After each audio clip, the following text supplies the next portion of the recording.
Hello! Today I want to talk about how to incorporate yoga practice and meditation practice in your daily life. So, some of you may already have a daily practice or regular practice, even if it's not daily in your life. But I hope you still find something interesting in today's talk.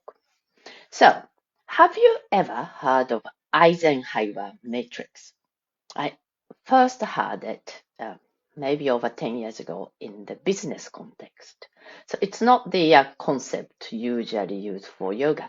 Eisenhower is uh, 34th American president, good old days, Dwight Eisenhower, and he famously said, what is important is seldom urgent, and what is urgent is seldom important.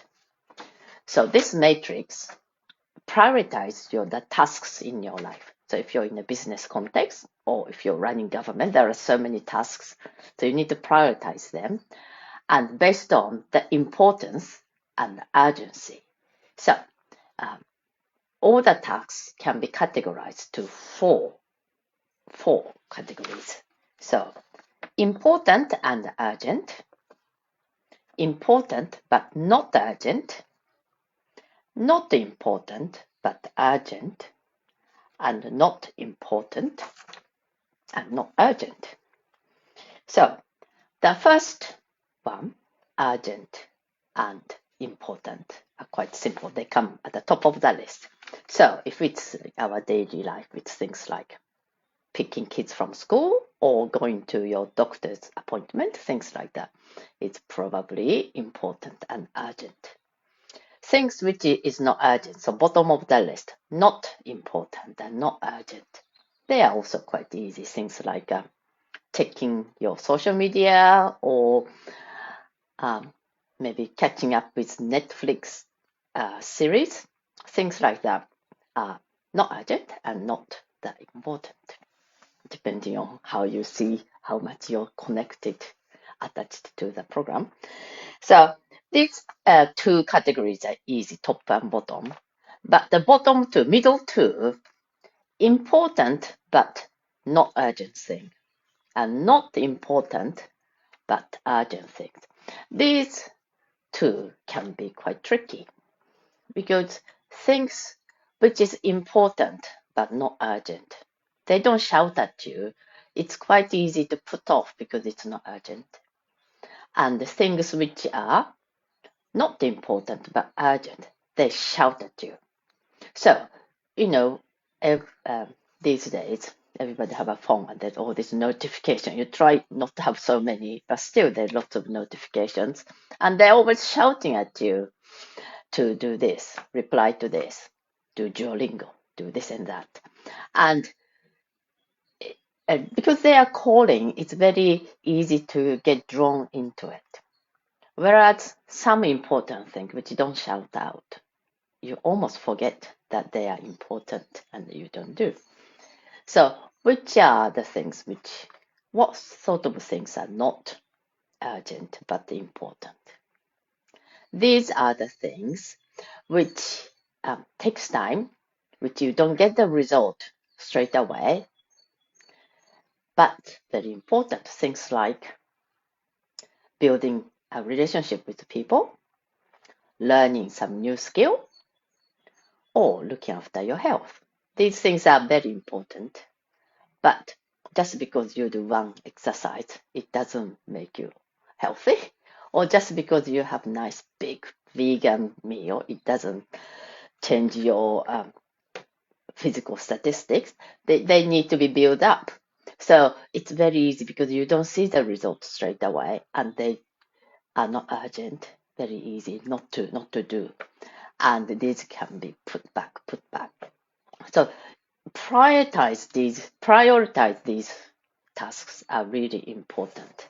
And yoga and meditation comes in this category. So they are important to you, but they are not urgent.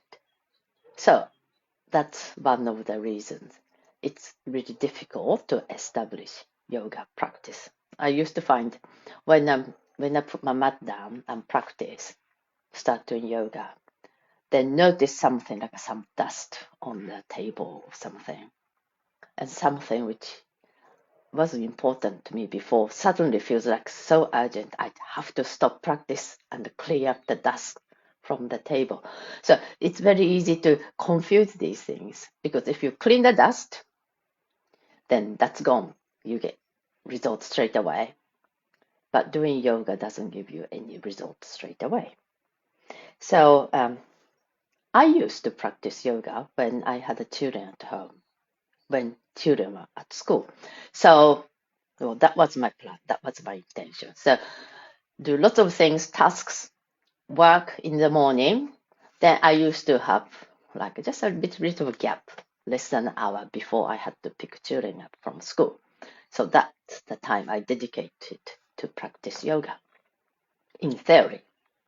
But in practice, they tended not to happen because there's something urgent happens.